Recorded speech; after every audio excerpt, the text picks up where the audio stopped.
Bonjour, c'est encore un plaisir de vous retrouver, voilà, pour la semaine dernière, etc. Et donc, je suis très heureux de vous présenter le cours aujourd'hui sur les technologies couche mince. La semaine dernière, vous avez eu un cours plutôt sur la technologie silicium avec les deux exposés. Mon exposé qui était plus orienté sur la ressource, sur des éléments un peu économiques.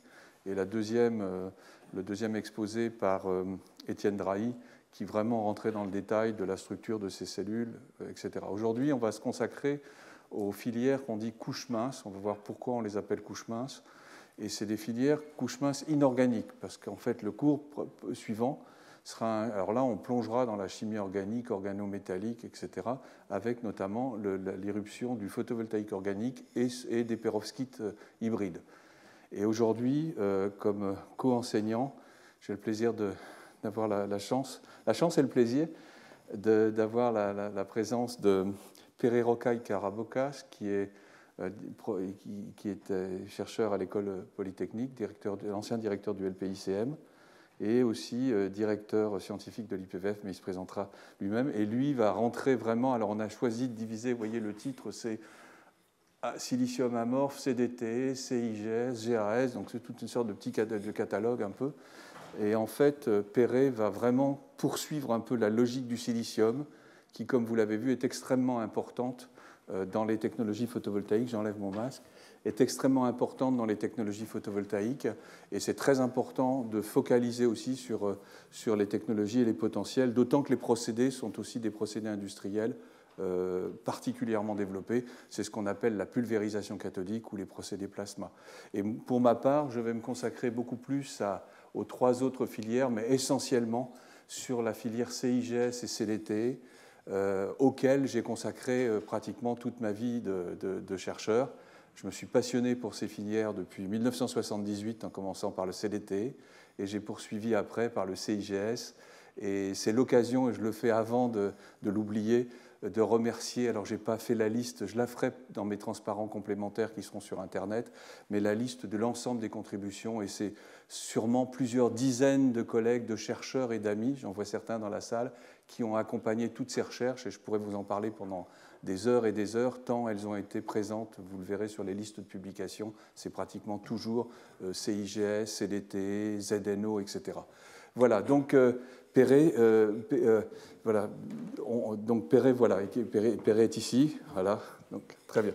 Bon, alors, la deuxième partie sera autour des procédés plasma, et j'y vais. Alors, comme je le fais à chaque fois, je reprends toujours des éléments, parce qu'en fait, il y a certains d'entre vous qui m'envoient des messages, je les remercie, et donc qui me permettent en oral de préciser des choses sur certains points qui n'ont pas été clairs ou des compléments.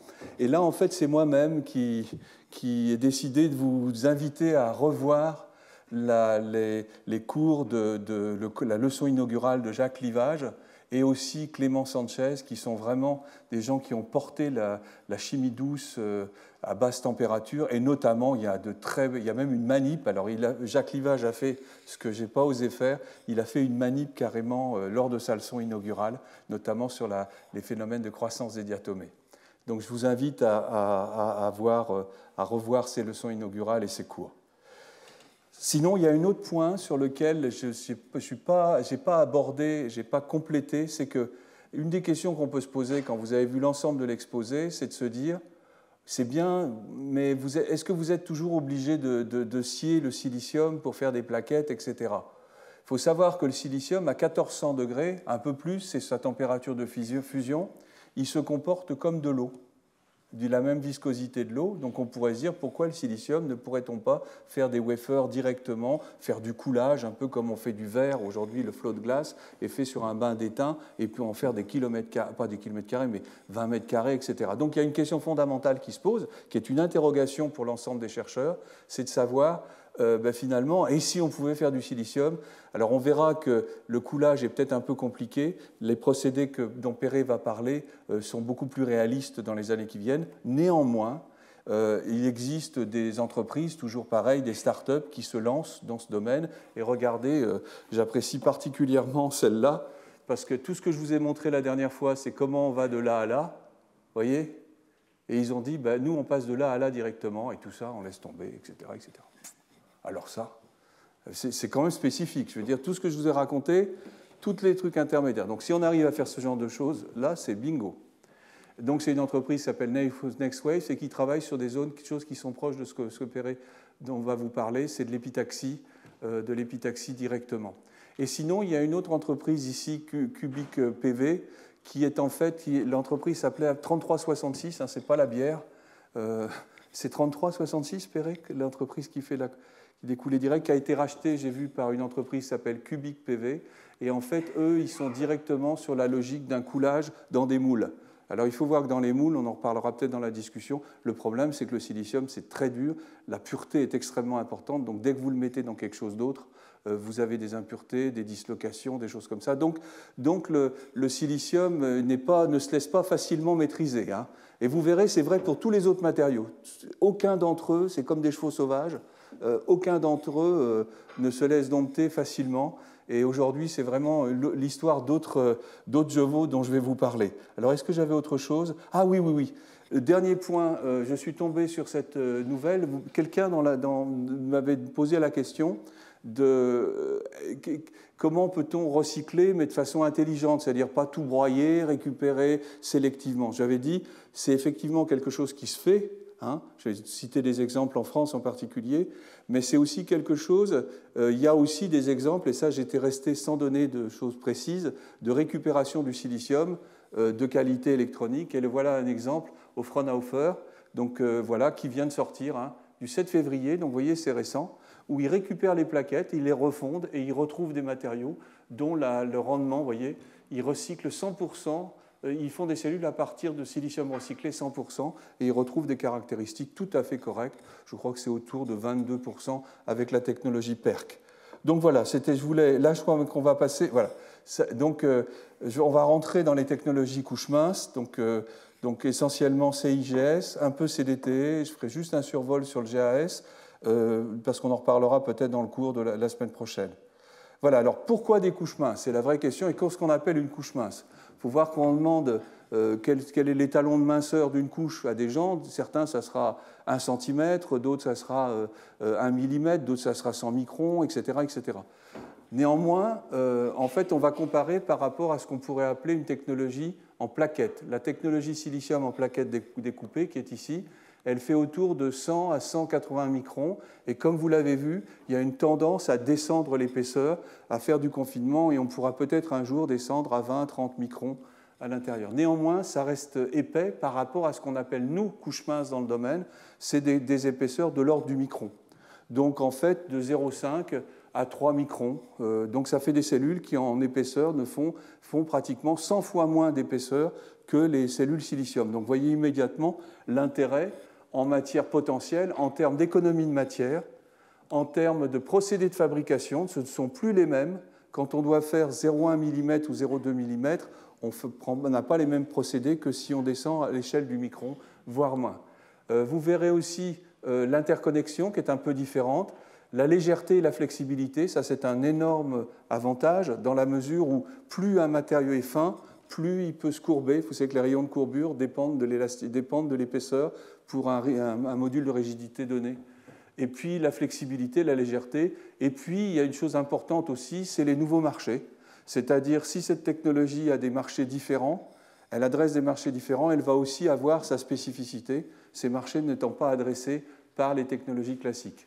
Alors bien sûr, tout ça, il y a des conditions. Il y a des conditions, rien ne se fait sans conditions. Il faut quand même qu'il y ait des performances au niveau attendu. Des cellules couches minces qui ne sont pas assez performantes pour une application donnée ne seront pas adoptées par le marché. Donc les performances doivent être conservées. Il faut que ces technologies arrivent vraiment à une maturité industrielle, une maturité commerciale, etc. Ensuite, cette maturité, elle va dépendre pour beaucoup d'entre elles, pas toujours. Il faut qu'il y ait une stabilité, il ne faut pas qu'elle se dégrade plus qu'une certaine valeur. On a un petit peu parlé avec le silicium la dernière fois. Enfin, il faut bien sûr qu'elle puisse se différencier sur le marché, c'est très important. Si vous avez deux technologies, celle qui va être prise, ça va être celle qui va être la première qui va arriver, et c'est pas forcément... il faut que la fonction de couche mince ou ces fonctions-là soient intégrées. Et enfin, un élément clé, la question du coût. pour un marché donné, le coût doit être compétitif pour que les personnes le prennent. Donc ça veut dire que le coût, et il ne faut pas le voir un peu de façon abrupte, il faut se dire, le coût, il dépend du marché. Quand vous avez une petite cellule solaire sur un satellite, évidemment, vous pouvez la vendre plus cher. Si vous voulez faire pour faire des fermes solaires, c'est un peu plus compliqué. Donc, il faut bien voir que la notion de coût est tout à fait relative et qu'on peut rentrer sur le marché avec des technologies qui sont à des coûts plus élevés, à condition qu'il y ait un vrai besoin de ce marché et que ce ne soit pas satisfait par les autres technologies. Et donc, vous avez un exemple ici, la technologie silicium, ici polycristallin, et ici une cellule couche mince faite sur un feuillard de métal, donc c'est du CIGS. Et donc voilà les deux types de cellules qui vont être montées après en module dans ces applications. Alors la différenciation produit, elle est assez intéressante parce que, regardez ici, je crois que Perret, tu l'as cette image aussi, elle est spectaculaire. Il y a eu une envolée, un engouement pour les couches minces dans les années 2007-2008 parce que le silicium était très cher.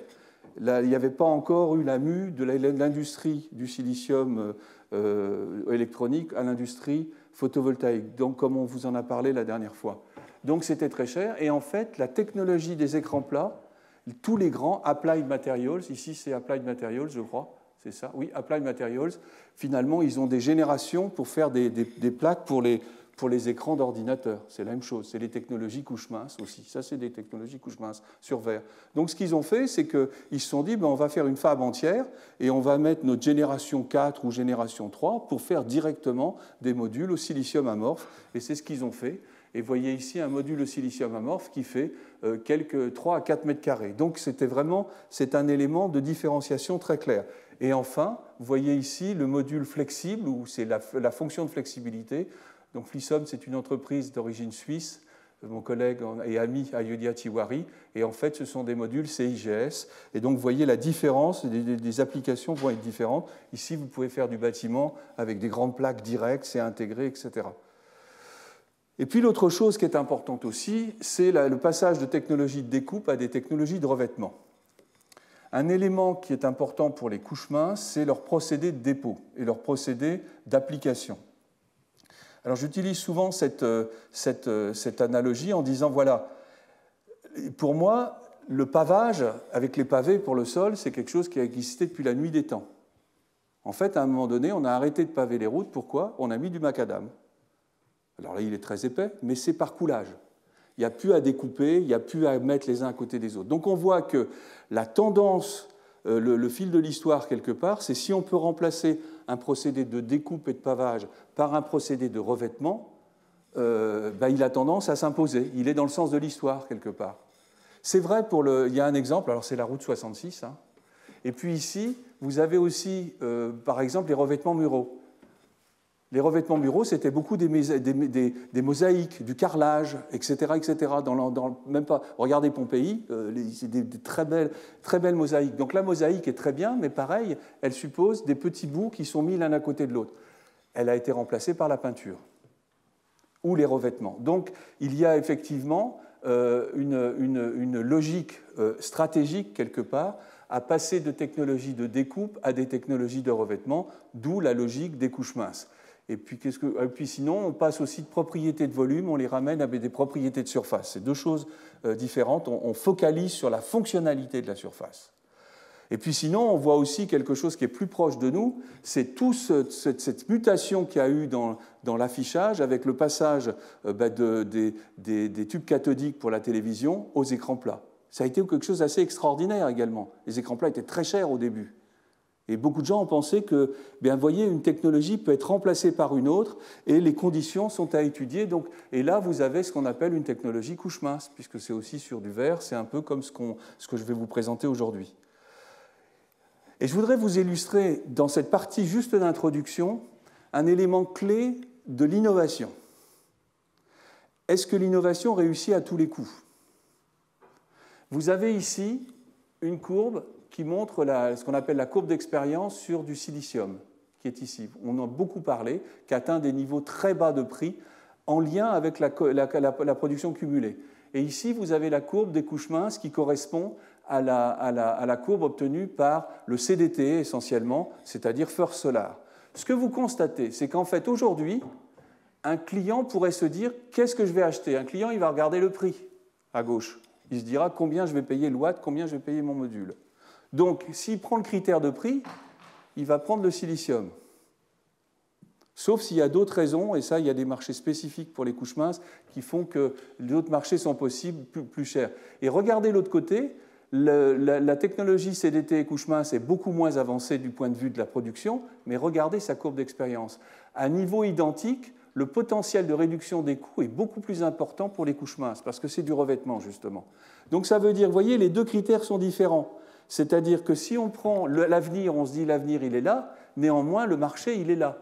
Donc en fait, ce qui est important, on appelle ça le lock-in, le blocage de l'innovation, c'est qu'à un moment, vous pouvez avoir une innovation qui potentiellement est très intéressante, mais si elle ne trouve pas son marché, elle ne décollera pas. Et dans ce cas-là, c'est une excellente illustration de ce phénomène. Et First Solar, je vous en parlerai un peu, cette technologie se développe très très bien. Et en fait, voilà, donc en fait, les deux technologies d'ailleurs risqueront peut-être de s'hybrider avec les tandems. Alors le critère, bien sûr, c'est qu'il faut qu'il y ait des propriétés fondamentales adéquates. Donc on ne peut pas dire je fais des couches minces. C'est malheureusement pas de la peinture. Derrière, il y a une fonction, il y a vraiment de l'électronique, etc. Et là, vous avez les propriétés fondamentales. Il y en a deux grandes. Les propriétés optiques. Il faut vraiment absorber la lumière visible. Si jamais vous avez un matériau qui n'absorbe pas la lumière, il va être transparent. Vous ne ferez jamais une cellule solaire avec ça.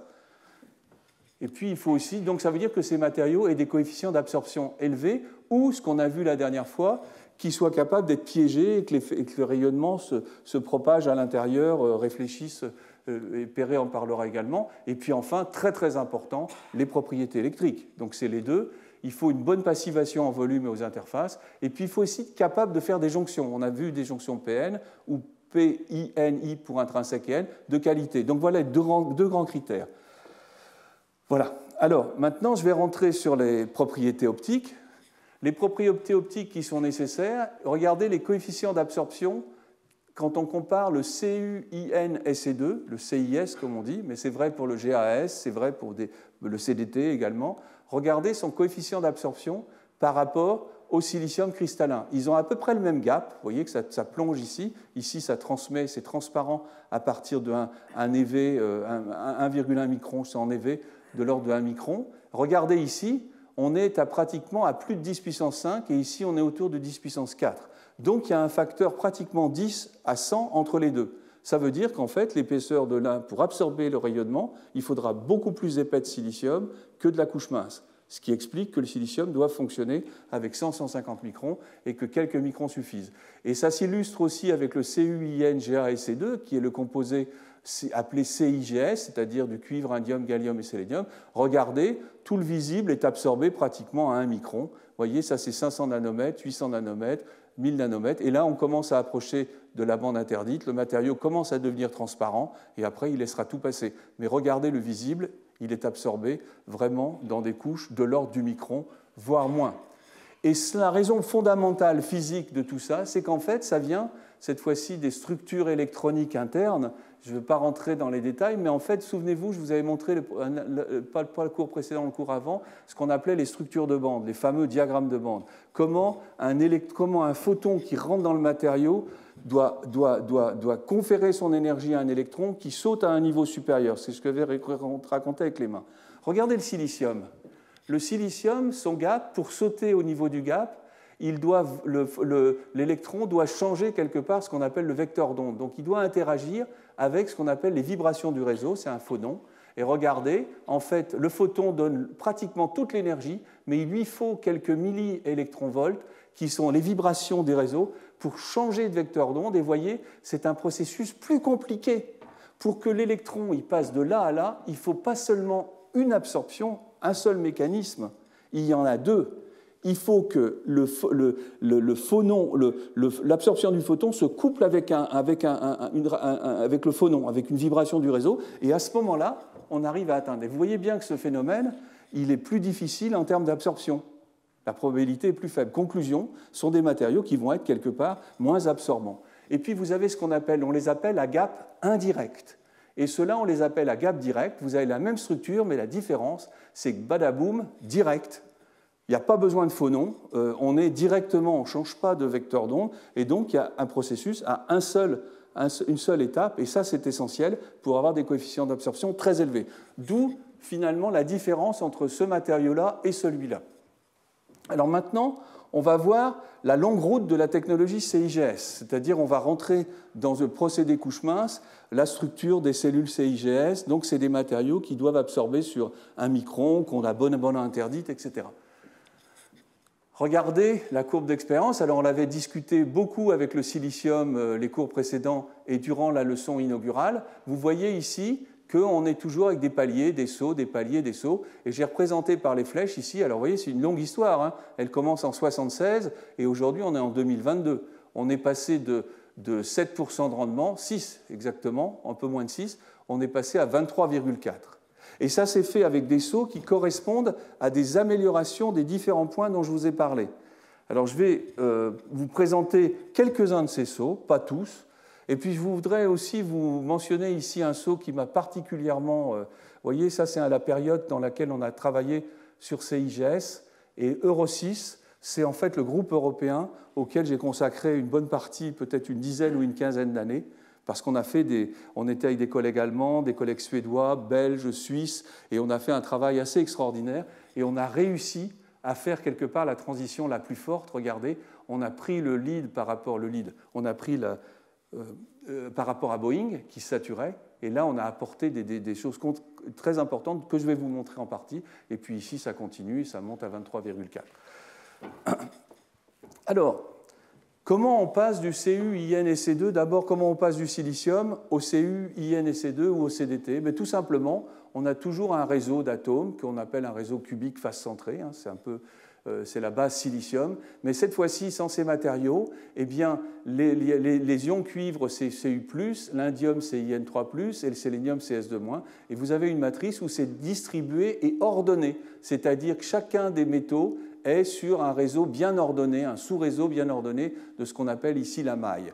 Et ce matériau ici, il fait un EV en gap. Si on commence à rajouter du gallium, le gallium va se mettre et va se substituer, puisqu'il est 3+, il va se substituer à l'indium. Donc résultat, il va prendre sa place et de façon un peu aléatoire, ils vont se mélanger et vous allez avoir le taux de gallium que vous voulez jusqu'à aboutir à la substitution totale des atomes d'indium par des atomes de gallium.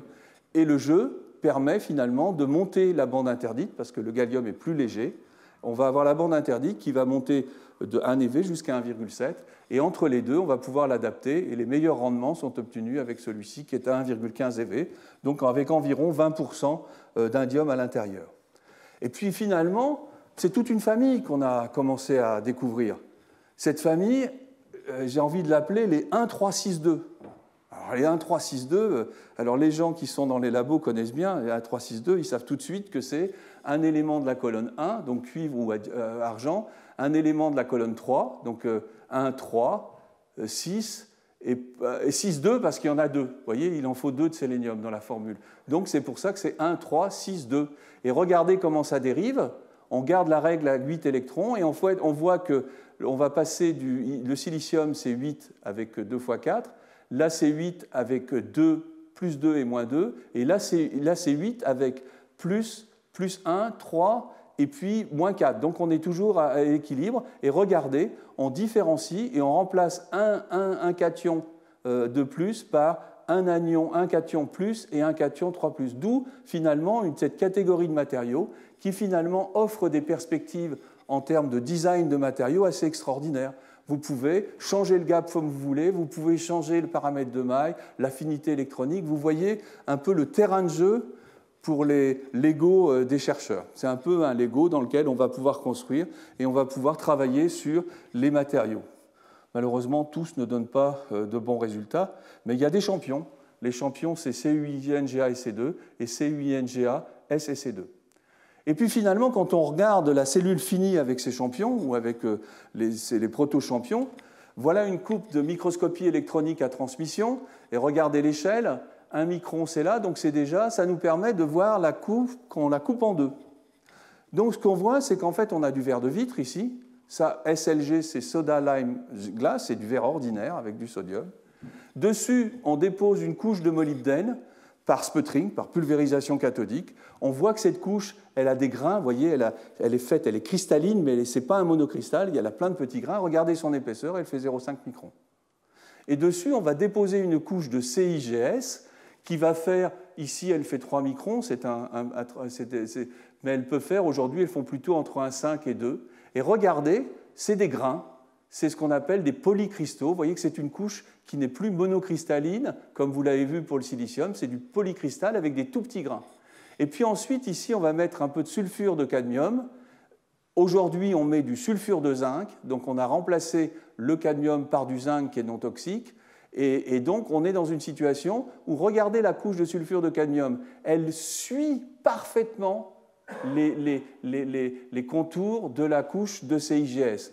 On dit qu'elle a une croissance conformelle. Et regardez, l'épaisseur est la même partout, donc c'est très important. Et puis après, on passe à une couche d'oxyde de zinc qui est transparente et conductrice et qui, elle, est à nouveau sous forme de microcristaux tout verticaux, comme le MO ici. Et ce qu'on peut constater, c'est qu'en fait, cette couche-là, elle a un rôle essentiel. On l'appelle la couche tampon. Parce que si vous mettez directement du ZNO sur de CIGS, la cellule ne vaut rien. Vous pouvez avoir le meilleur ZNO du monde, le meilleur CIGS du monde, les deux ensemble, zéro. Pas zéro, mettons 2-3%. Si vous mettez maintenant cette petite couche intermédiaire buffer, bingo, elle adapte les deux, elle les fait travailler ensemble. C'est pour ça qu'on dit que c'est une couche d'adaptation. Elle peut être extrêmement fine, souvent elle se réduit à quelques atomes à la surface, mais cette couche est essentielle pour pouvoir avoir une bonne qualité entre les deux de passivation, entre le ZNO et entre le CIGS et le ZNO.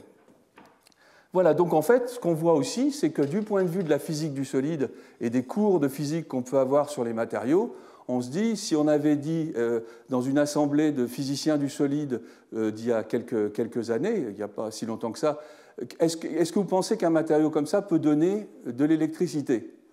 Alors ils répondront oui, en consommer, oui, sûrement. Mais en donner, regardez tous les défauts, c'est bourré de défauts. Il y a des microcristaux, il y a des nanocristaux, il y a des joints de grains, il y a des interfaces complexes, et pourtant, ça marche. Et ça, c'est toute la particularité de ce domaine. Ça marche parce qu'en fait, je vous en ai un petit peu parlé, les propriétés de passivation, la structure électronique sont exceptionnelles. Et c'est tout la particularité de ce type de domaine, c'est qu'en fait, on est avec des matériaux, des combinaisons de matériaux qui finalement vont dans le bon sens et corrigent des défauts apparents. Alors, je vais aller assez rapidement pour vous montrer un peu la façon dont ces choses sont faites. On va démarrer en 80. En 80, c'était vraiment, voilà, on prend les 3 couches, hein. On met le moly, on avait découvert déjà qu'il fallait du moly, parce que le moly travaille à haute température, et il ne réagit pas avec le sélénium. Donc on fallait du molybdène. Ici, ce n'était pas du tout du verre soda lime, etc. de vide, c'était du verre, je ne sais plus comment il s'appelle, le 9301. C'est du Corning qui n'a pas de sodium, parce qu'en électronique, le sodium est interdit, parce que vous mettez du sodium avec du silicium, c'est une catastrophe. Donc, résultat, les gens du CIGS, de ces couches minces, sont partis sur les substrats de l'électronique, qui étaient du quartz ou du soda lime glass, ou du Corning. Voilà. Et donc ici, ils mettent du MO, ils mettent du CuNEC2, vous voyez, ils le font par coévaporation, vous voyez, par évaporation sous vide, on en reparlera, ils font 2 microns, puis après, ils connaissent bien l'évaporation. L'évaporation, c'est la technique REN pour la microélectronique. Ils mettent une couche N sur une couche P, et puis cette couche N, N+, c'est du sulfure de cadmium dopé à indium avec un peu de gallium, et puis ils en mettent une couche épaisse, et là, vous voyez, ils ont une jonction PN, et boum, ils ont 8% de rendement. Donc on est content, c'est la première génération. Puis ensuite, on se dit, mais finalement, est-ce qu'on ne pourrait pas remplacer le sulfure de cadmium qui absorbe la lumière, parce que même s'il absorbe, il laisse passer les longueurs d'onde après le jaune, il absorbe, et tous les photons qui sont absorbés dans le sulfure de cadmium sont perdus. Donc ils se disent, on va faire quelque chose d'un peu plus transparent, et ils commencent toujours par évaporation à rajouter du zinc à l'intérieur. Et donc, ZNS a un grand gap, CDS a un plus petit gap. Quand on rajoute du zinc, on augmente la transparence de la couche Windows, de la fenêtre. Donc, résultat, on gagne. Et puis, finalement, ça s'accompagne pas simplement d'une avancée sur la couche fenêtre, ici, type N, mais regardez qui est arrivé. Le gallium. on s'est rendu compte qu'en rajoutant un petit peu de gallium dans le C1 et C2, c'était bien meilleur. Donc, résultat, voilà, deux choses, gallium plus CDZNS, voilà, et ça nous mène à, en 95, en 85, à 12%. Et puis finalement, en 94, voilà, alors là, on est très content parce que c'est là qu'on apparaît un peu dans la classification des Jeux Olympiques. Et bien finalement, on s'aperçoit d'une chose, c'est qu'il n'est pas nécessaire de mettre une couche épaisse par sputtering de ZNS. On va prendre du ZNO qui est encore plus transparent. Lui, il est carrément transparent, de chez transparent. Donc, on a le ZNO, et l'idée, c'est en fait la grande rupture, ça a été de faire une couche passivante par dépôt chimique en solution. Alors, on appelle ça Chemical Base Deposition, mais c'est en fait de la CVD, c'est en fait une réaction chimique en solution. Je vous en parlerai un petit peu. Et regardez ce qui s'est passé. On a aussi commencé à travailler sur un processus à 3 étapes où on faisait une couche de C1 et C2 qui n'était pas homogène. On commençait à faire quelque chose qui est plus riche en gallium. Après, c'était plus riche en indium. Et à la surface, ça devient un peu plus riche en indium, en gallium à nouveau. Vous voyez, on a commencé à faire de la modulation de composition à l'intérieur de la couche de CIGS, même si cette couche ne fait que 2 microns. Et ça, c'est rendu possible parce que le processus de coévaporation permet une très grande flexibilité dans la façon d'amener les atomes, de contrôler les compositions. Et donc, voilà un peu la situation. Et puis, autre découverte, il faut quand même que je vous dise 2 mots, comment c'est arrivé. Regardez ce qu'il y a, verre de vitre, ésion sodium. Alors là, la petite histoire, elle est marrante. Je ne sais pas si c'est en Suède, et donc on y était, puisque ça a été fait dans la période où on avait ce contrat européen qui s'appelait Euro 6. Au passage, merci l'Europe, parce que c'est vrai que ces contrats ont permis d'avancer énormément et les collaborations, se faire aussi beaucoup d'amis, c'est aussi important. Et donc voilà, comment c'est venu? Eh bien, quelqu'un qui était un doctorant, je crois, ou un postdoc, comment on fait? Il a des évaporateurs et il doit d'abord commencer par une petite plaque de verre, son fameux verre sans sodium, là, il en fait 30 d'un coup. Donc, il a une machine sous ultravide, et puis il a une espèce de plaque dans laquelle il y a les vides, sur lesquels il met ses plaques de verre. Et il met toutes ces plaques, et au fur et à mesure, après, on chauffe, on envoie le molybdène, et on va donc déposer sur les plaques, donc 30 plaques d'un coup. On est très content. Manque de chance, il avait une boîte où il y en avait que 29. Attendez, c'est quand même... Qu'est-ce qu'il fait? Il se dit, si jamais je laisse le trou, le molybdène, il va passer à travers, il va aller se condenser sur le haut de la cloche. Et pour ceux qui ont fait des techniques de vide, après, il faut la gratter, la cloche. Hein. C'est-à-dire que c'est plus qu'une casserole à récurer. Donc, résultat des courses, le fait d'avoir cette cloche sur laquelle il y avait ce dépôt, il s'est dit, il faut que je prenne autre chose. Et là, l'idée, il s'est dit, bah, je vais remplacer du verre par du verre. Il a remplacé... Ça fait longtemps? Il y a 2 minutes. Donc, je bouge trop. Je vais essayer de moins bouger. C'est bon, là? Oui, donc en fait, il a remplacé la plaque qui manquait par une plaque de verre de l'atelier de verrerie de son labo. Et puis, résultat des courses, il a laissé le process se faire. Et puis, à la fin, quand ils ont testé et fait des stats ici, ils se sont rendu compte qu'il y avait une plaque qui était bien meilleure, à 2% de rendement de plus. Laquelle c'était? Et c'est là qu'on voit l'organisation de la personne. Il l'a projeté.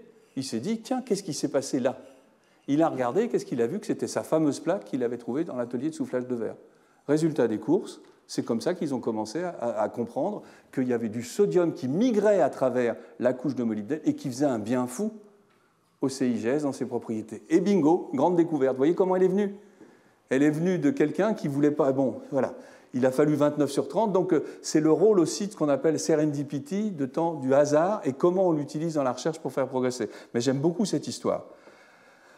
Voilà, l'optimisation des gradients de composition, je vous en ai un petit peu parlé, on change le gap. Vous voyez, regardez les profils qu'on a gallium sur indium, il y a une grosse différence. Et puis voilà, ça dépend de la température. Et tout ça, ça a été modélisé, étudié, etc. Et en fait, on s'aperçoit que le gradient permet d'augmenter ce qu'on appelle la longueur de diffusion effective, en tout cas, dans le matériau.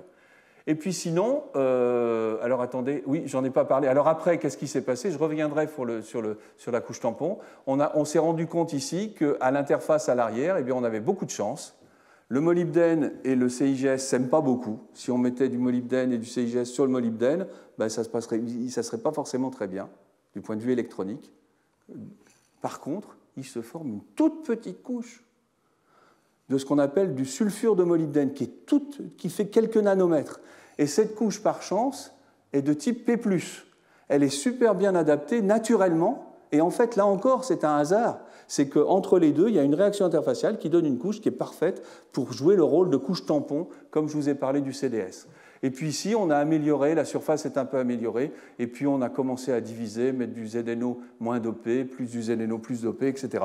Donc voilà, et on arrive à 19%. Vous voyez la chose, et puis bien sûr, le glace qui est ici, c'est bien sûr du glace avec du sodium. Et puis finalement, on arrive à ce qu'on a aujourd'hui avec les 23,35%. Et les 23,35%, regardez, tout simplement, ça vient de l'ajout d'alcalin. On a découvert que le sodium, c'était déjà très bien, mais alors ses copains en groupe, alors là, c'est encore mieux. Donc on a commencé à se rendre compte que si on traite la surface avec du potassium, du rubidium, du césium, à ce moment-là, regardez ce qui se passe. On a retrouvé à nouveau une croissance vers les fameux... Et puis l'autre chose aussi, très important, on a enfin remplacé le CDS, et le record, il est tenu avec du sulfure de zinc. Donc on a remplacé le CDS par du sulfure de zinc qui est plus transparent, d'où un record. Donc on a gagné, regardez, ce n'était pas fini, il y a deux choses qui ont été faites, le sulfure de zinc étant fait aussi par des pots chimiques. Alors maintenant, la coévaporation sous ultravite, qu'est-ce que c'est que cette coévaporation?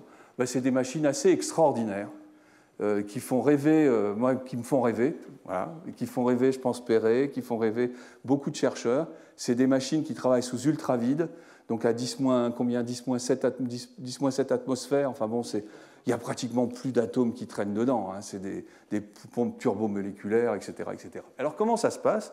On met sous vide cette machine, sous ultravide, donc c'est de l'inox.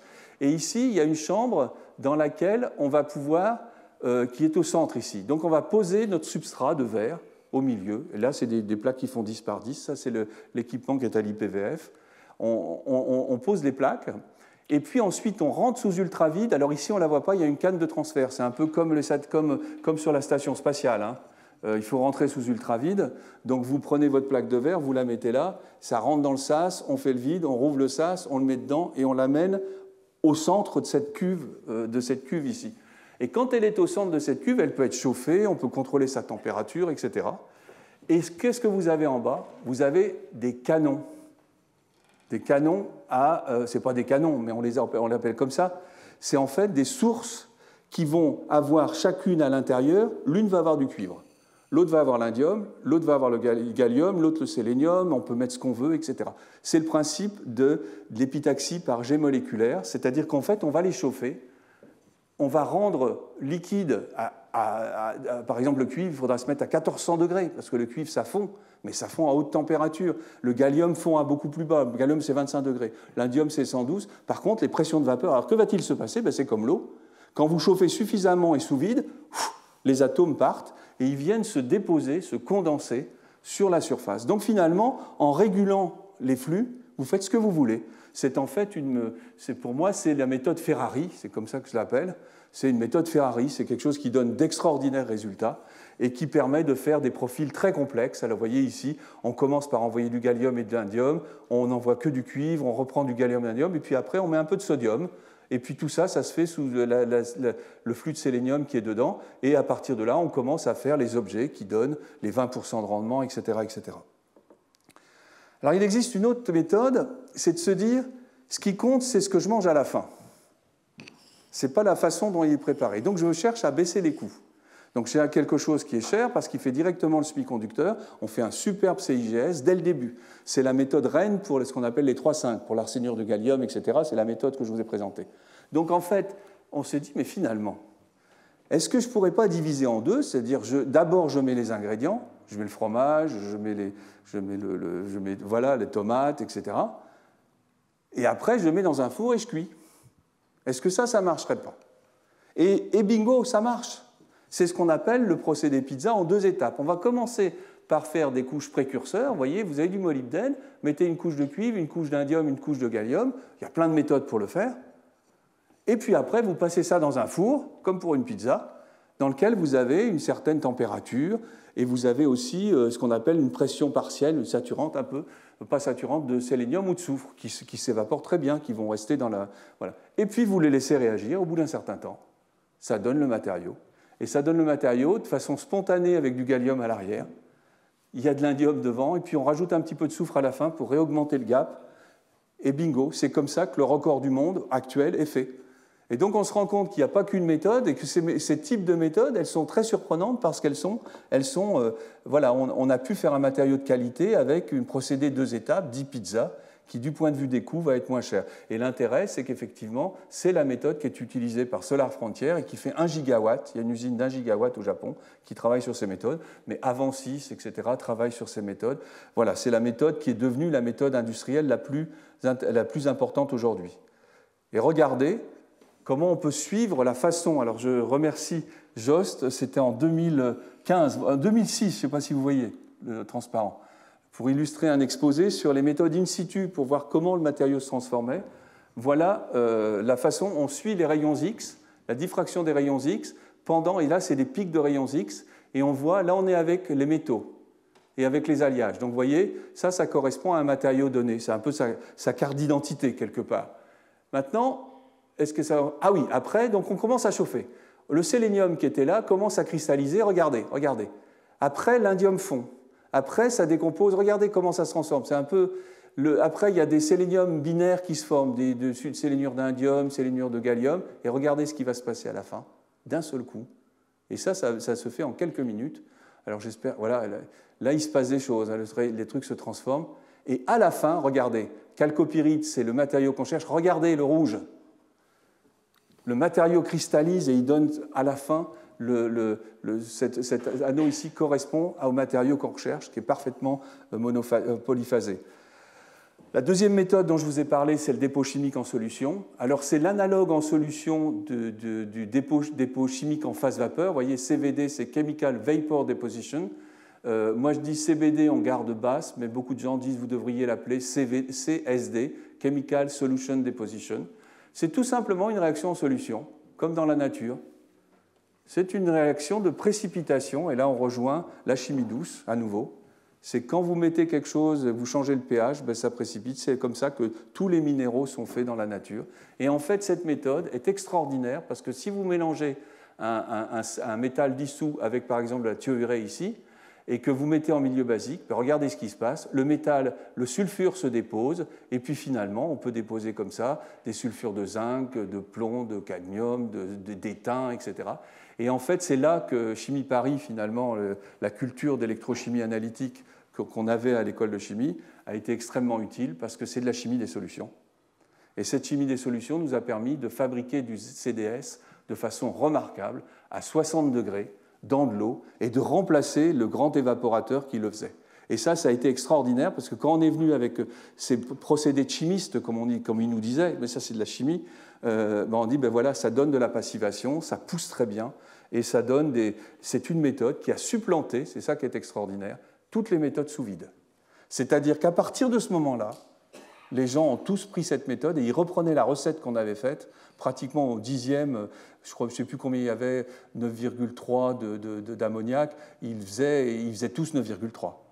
Alors que ça aurait marché avec 9,5. Enfin, vous voyez, il y a vraiment la sensation de passer quelque chose. Alors, j'ai retrouvé dans mes archives une communication à Naples, à un meeting. Alors, les meetings sont très intéressants. En 1993, regardez, Upscaling Chemical Base Deposition of Cadmium Sulfide. Ça, c'était vraiment écrit à la main, parce qu'à l'époque, c'était un petit peu... Voilà. Et puis regardez, j'avais fait ça à l'école de chimie avant, démontrer on pouvait faire sur du 30 par 30, tout simplement dans un bac à cultiver les algues. J'avais une collègue qui cultivait les algues en bas de l'école de chimie. J'avais pris un agitateur, j'ai pris des plaques de verre chez le verrier du coin, deux grandes plaques, avec des joints qui étaient du fil de téléphone et des clips qui étaient, etc. Et on a ajouté à l'intérieur la solution réactante, et bingo, à la fin, ça s'est déposé sur les parois de façon extraordinairement homogène. Et c'est ce procédé qu'a donné, en fait, le procédé, on l'a appelé two-plate, après on a appelé ça photographique, et regardez le résultat de ce type de dépôt, ils sont extraordinaires, c'est des couches qui suivent toutes les intériosités. Regardez, celle-là, elle descend dans les trous, donc elle passive l'échelle. Donc c'est presque miraculeux parce que c'est une méthode qui va permettre de travailler sur des échantillons qui sont très rugueux, qui ont des trous, etc. Voilà un peu, vous voyez, le ZNS, vous voyez, c'est des couches qui font quelques nanomètres ici. Hein. Ici, c'est 200 nanomètres, elle fait 30 nanomètres, la couche. Et si elle n'est pas là, c'est mauvais. Et puis donc, voilà, on a fait beaucoup d'études, et en fait, c'est des études par absorption de surface, donc il y a eu plusieurs thèses, en particulier la thèse de Raúl Ortega Borges en 1994, et puis il y a eu plein de thèses qui ont continué là-dessus. On a identifié le mécanisme, qui est assez extraordinaire également. Voilà, et puis finalement, ça s'est vendu, et il y a eu un équipementier qui a repris ça et qui vend aujourd'hui des bacs qui font des mètres carrés, ça oscille à l'intérieur, et donc voilà un résultat qui vient d'un bécher. Je n'ai pas le temps de vous raconter l'histoire du bécher, mais pour trouver les bonnes formulations, ça a été très intéressant.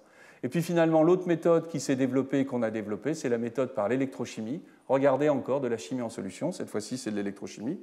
Plutôt que d'avoir des évaporateurs et de chauffer pour que ça parte, il suffit de dissoudre un sel de cuivre, un sel d'indium, un sel de sélénium, etc. On le dissout, on met en solution. Alors ça, c'est la vue de l'esprit, hein, parce que cette réaction, ce n'est pas ce qui se passe. Néanmoins, regardez, vous appliquez un potentiel cathodique, vous déposez du CuInS2, Sc2, directement dans de l'eau. Dans de l'eau, dans un bécher. Donc si jamais cette méthode peut fonctionner, on peut se dire, mais elle est intéressante du point de vue des coûts. Eh bien, c'est effectivement ce qui s'est passé. Regardez les couches qu'on arrive à déposer.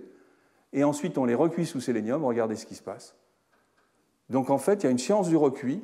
Et ça nous a permis d'entrer un peu en disant on pourrait peut-être faire ce matériau avec des voies chimiques, des méthodes chimiques plutôt que physiques. Et effectivement, on a eu cette méthode, ça c'est une revue qui vient récemment, on voit que l'électrolyse, l'électrodépôt a droit de citer dans les grandes méthodes, et il y a même une revue ici sur tout ce qui est électrodéposé.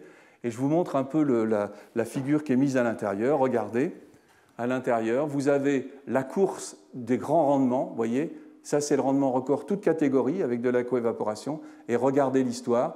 L'histoire de l'électrodépôt a commencé au NREL, au National Renewable Energy Laboratory, à McGill, au Canada. Ensuite, on a eu le record du monde à 6,4% pendant un mois. McGill nous a repris le lead, comme on dit, donc ils sont repassés devant. Après, il y a Atotech qui était chez Total, CISTEP, donc il y a eu une grande excitation, mais ils n'arrivaient pas à monter beaucoup. Et puis après, on a construit l'IRDEP avec EDF. On est monté à un record mondial et on a reconquis notre record. Après, Atotech, ils voulaient se venger, ils sont arrivés là. Et ensuite, Solo Power, ces Américains s'y ont mis, ils nous ont pris le record. Et enfin, Nexis, qui était la entreprise qu'on a fondée en 2009, a obtenu le record toute catégorie, qui je crois reste le record en 2015 à 17,3%. Donc vous avez la séquence et vous voyez en fait que Nexis est même allé jusqu'à la préparation de modules, des vrais modules, à industrialiser le processus avec des modules à 14%, ce qui était aussi bien que les autres à l'époque. Malheureusement, toute cette industrie du CIGS s'est cassée la figure dans les années 2015 parce que le silicium était tellement peu cher que quel intérêt d'acheter du CIGS si c'est pour faire la même chose. Donc, résultat, il y a eu beaucoup de souffrance dans cette industrie, puis ça s'est arrêté. Et en fait, j'ai refondé en 2021 une entreprise avec Jean-Michel Lourtiose. On a fondé une entreprise pour redévelopper, cette fois-ci, sur un marché différent, sur les marchés flexibles ultra-légers par électrolyse, parce que si c'est rentré en compétition avec du verre, il n'y a pas photo.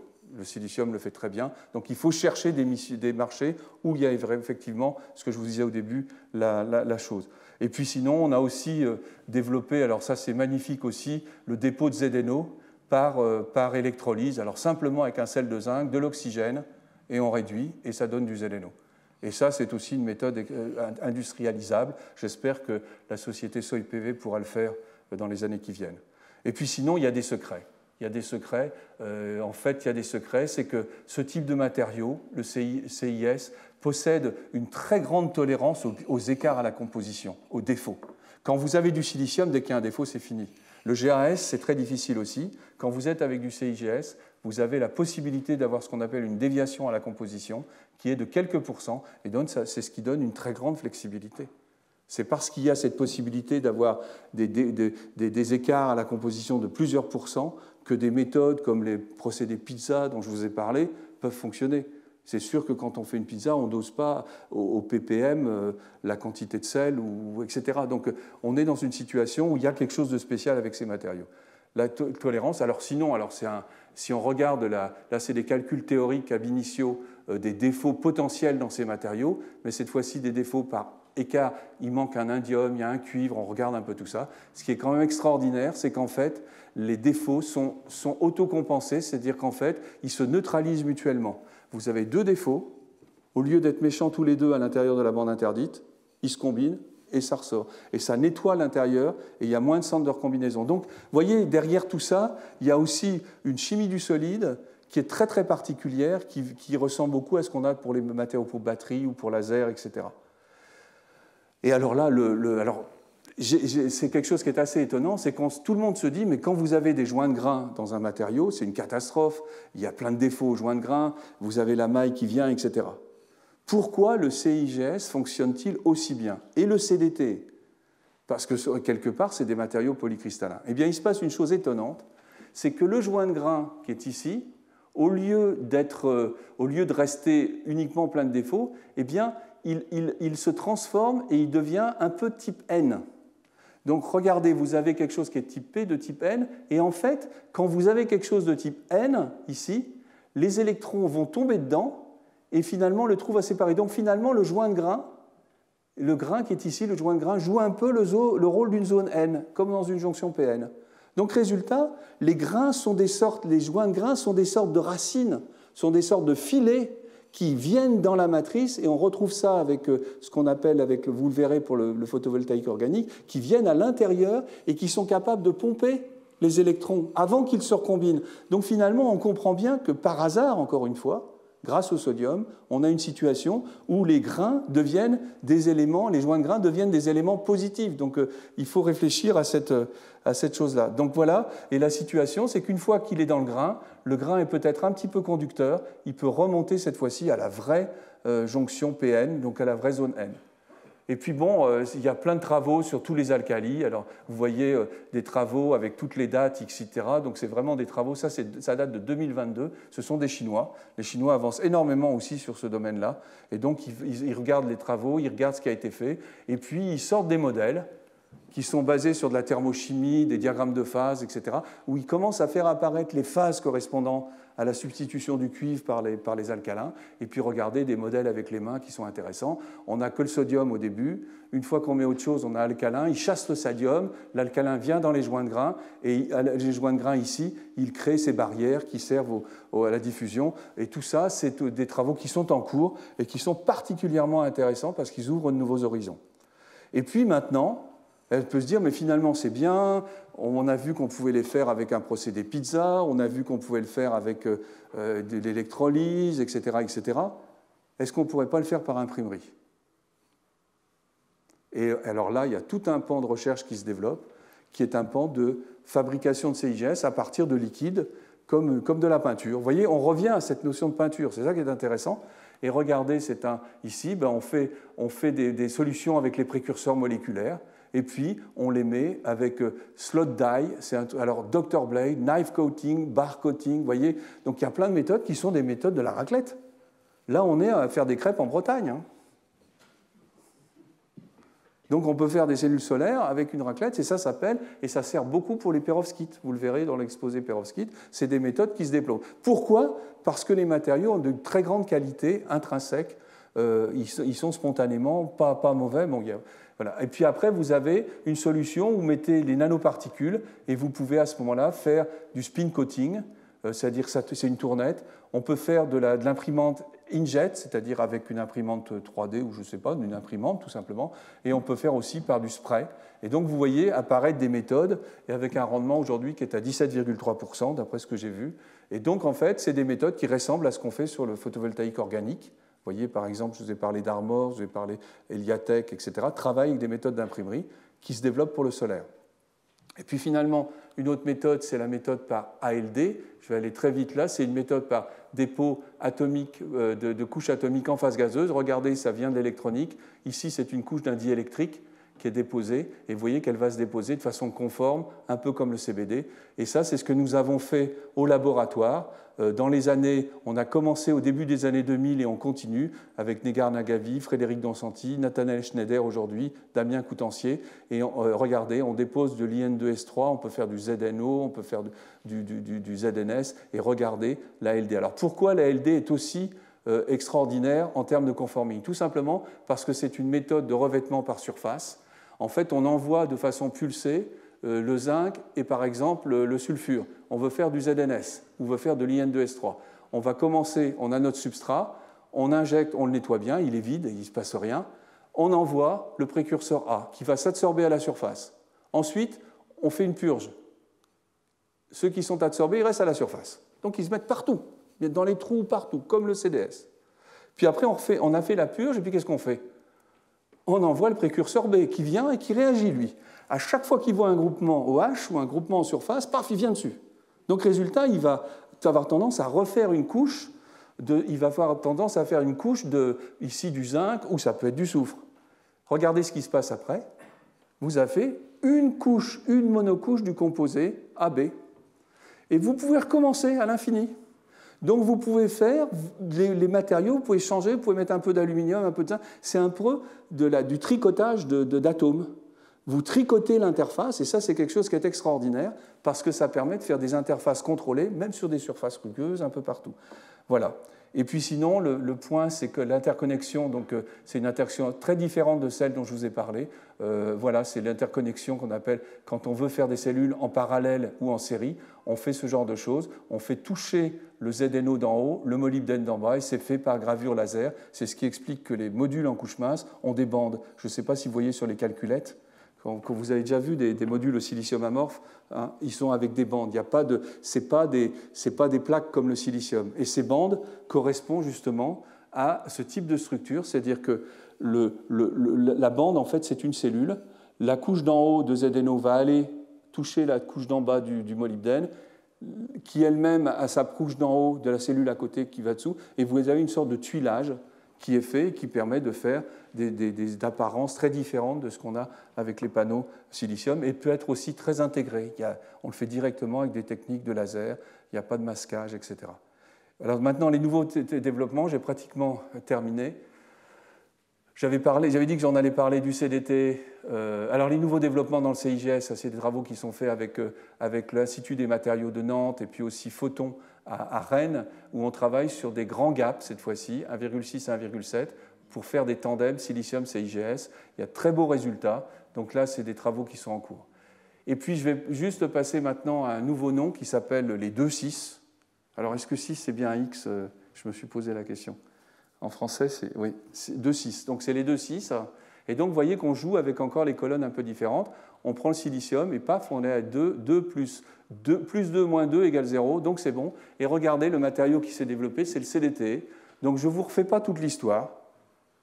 Néanmoins, ce qui est intéressant, c'est de voir qu'au début ici, c'est l'entreprise qui s'appelle Matsushita. Il faut savoir que le CDT, c'est le matériau roi pour les détecteurs infrarouges, en particulier dans le domaine militaire, ou pour les détecteurs gamma. C'est du CDHGT. Et en fait, il y a toute une science de ces matériaux 2,6, qu'on appelle 2,6 en France, en particulier depuis longtemps. Mais ce qui se passe, c'est qu'ils ont cherché à faire des matériaux par fritage. Ils prenaient des billes, ils voulaient faire des choses pour les radiographies, par exemple. Ils prenaient des billes, ils les mettaient et ils chauffaient. Le problème, c'est que ça ne fonctionnait pas très bien. Ils ont commencé à rajouter ce qu'on appelle un fondant, qui est un chlorure de cadmium, qui a un point de fusion plus bas. Et bingo, ça marchait très bien. Et ça a été un secret très bien gardé. Ce qui fait que pendant longtemps, il y a des progrès qui ont été faits, mais ce qui est très important, c'est de voir que finalement, on est sur le même type de structure, PCDT, ici NCDS, et vous avez un traitement thermique qui, par chance, fait un composé tampon intermédiaire entre les deux, etc.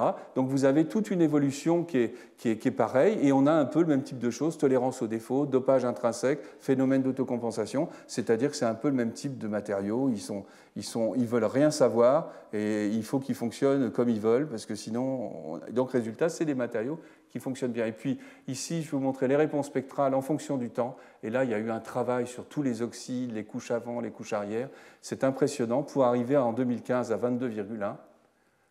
Et le développement industriel, cette fois-ci, n'a pas été, est également engagé avec la société qui s'appelle, je vous en ai parlé, First Solar. Regardez les méthodes de fabrication. Vous rentrez vos plaques de verre et ça passe et vous sortez une plaque comme ça. Donc on voit qu'on a les procédés couches minces et c'est une méthode qu'on appelle par CVD, par sublimation congruente. Alors pour la petite histoire, c'est là-dessus que j'ai fait ma thèse en 78, sur cette méthode-là. Donc c'est assez extraordinaire parce que c'est une méthode où on évapore du CDT et qu'on dépose sur un substrat qui est chauffé à toute... Et ça passe à toute vitesse, les vitesses de dépôt sont très importantes. Et puis sinon, alors attendez que j'essaye, voilà. Et puis regardez la situation, le CDT aujourd'hui est actuellement 6 gigawatts qui sont faits. Vous voyez que le CDT est bien plus avancé que le CIGS. Et il est déjà à l'ordre d'usine, et c'est pratiquement que First Solar qui fait ça.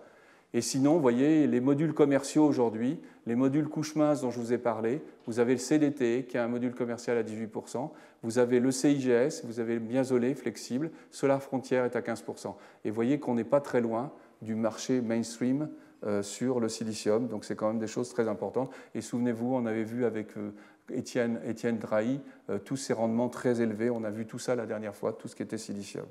Et puis finalement, pour terminer, il y a d'autres couches minces. Alors, je vous ai très peu parlé de cette méthode, ces matériaux qu'on appelle les 3,5. Les 3,5, c'est les Ferrari du photovoltaïque. Alors, je vous ai montré la Ferrari de la méthode de dépôt. Maintenant, je vous montre les Ferrari. C'est tout simplement, on prend les colonnes qui sont juste adjacentes. Et en fait, il y a des performances extraordinaires. Ils sont à 28,9. Malheureusement, c'est des matériaux qui ne supportent pas, un peu comme le silicium dont ils sont proches, ils ne supportent pas les défauts, les écarts à la stoichiométrie. Alors, vous voyez, ce qui est intéressant, c'est que les matériaux qui étaient là sont capables, ils sont plus ioniques, et ils sont capables d'encaisser des défauts plus. Plus on se rapproche du silicium, plus c'est pointu. Et en fait, ces matériaux-là sont des matériaux qui sont faits aussi, surtout avec croissance épitaxiale, et pareil par MBE, par la méthode de coévaporation. Et puis sinon, il y a un matériau qui est en train d'émerger. Alors j'ai évité de prendre le nom, un 3, qu'est-ce qu'il y a d'autre 1, 3, 5, et après pratiquement tout le monde est de la partie. Il ne manque que le phosphore. Il y en aura peut-être un jour. Et là, vous avez un matériau qui est intéressant parce qu'il est dérivé du CIGS. Regardez, le cuivre reste tel quel. Et comment on fait pour remplacer l'indium ? On remplace 2 indiums par un zinc et un étain, 2+, plus 4+. Et résultat, on a un nouveau matériau qui s'appelle Cu2ZnSn SSC4. Vous voyez, on a multiplié par 2, et on l'appelle kestérite, on le note CZTS. Et puis voilà, c'est l'intérêt, c'est que c'est peut-être le futur du CIGS, c'est peut-être le futur, la suite du CIGS, on apprend des choses. Les rendements sont encore faibles, donc voilà, mais les éléments sont tous abondants, non toxiques. La physico-chimie, évidemment, elle est très complexe, et c'est en cours d'évolution. Et il y a de multiples possibilités, ce qu'on appelle materials genomics. Il y a même des programmes qui disent on va faire un peu de la combinatoire, etc. etc. Donc ça ouvre, la boîte à Lego est extrêmement importante. Et puis finalement, je conclurai en disant, voilà ce que je vous ai dit, ça montre comment de la complexité peut naître la simplicité. Merci pour votre attention.